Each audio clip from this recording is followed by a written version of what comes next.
नमस्कार. आता आकाश हा भूमीला आणि बाळाला घरी घेऊन येतो. आता घरातले सर्वजण खूपच खुश असतात.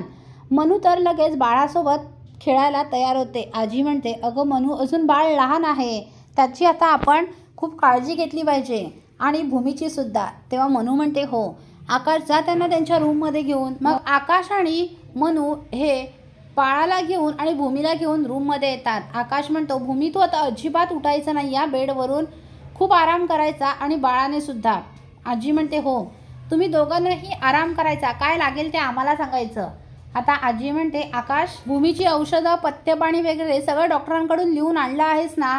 तेव्हा आकाश म्हणतो, हो आजी, ते मनूजवळ दे, मनू सगळं ते बघेल. तेव्हा मनू म्हणते, हो, मी सगळं करेन ताईंचं. तर इकडे आता पौर्णिमा, रागिणी आणि निलांबरी या रूममध्ये बोलत असतात. रागिणी पौर्णिमाला म्हणते, हे बघ, तू नको काळजी करूस, या आकाशभूमीचा आनंद मी जास्त काळ टिकू देणार नाही. मी अभिजितची शपथ घेऊन सांगते की त्यांच्यावर सुद्धा रडायची वेळ येईल. त्यांनी माझ्या मुलाला मारलं ना, मी सुद्धा त्यांना अशाच यातना देणार आहे, जेणेकरून त्या कधीच विसरू शकत नाहीत. तू विश्वास ठेव, मी तुझ्या बाजूने आहे. निलांबरी बोलते, जर तुम्ही हिच्या बाजूने आहात, मग तसं दिसत नाही आहे. असं वाटतंय तुम्ही आकाशभूमीचीच वकिली करताय. तेव्हा रागिणी म्हणते, ते वाटणं तुम्हाला साहजिक आहे, कारण आधी मला आकाशभूमीचा विश्वास संपादन केला पाहिजे. एकदा का पूर्ण विश्वास बसला की विश्वासघात करायला मजा येते. आता या तिघींचं हे सगळं बोलणं बाहेरून जाणारा आकाश ऐकतो आणि त्याला मोठा धक्काच बसतो. तो म्हणतो, आत्या, म्हणजे आत्या बदललेली नाही आहे, ही सगळी नाटकं आहेत तिची. आमचा विश्वास मिळवण्यासाठी, संपादन करण्यासाठी ही सगळं असं करते. नाही, मी तिला असं कधीच करू देणार नाही. म्हणजे मला, भूमीला आणि बाळाला त्रास देण्याचा ही प्लॅन करते. मी तिचा हा प्लॅन कधीच यशस्वी होऊ देणार नाही. मला काहीतरी आता केलंच पाहिजे.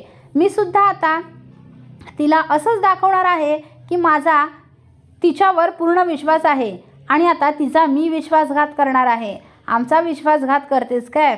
आता तुला कशी शिक्षा देतो, कशा जिवंतपणे नरक यातना भोगायला लावतो ना, तेच बघ.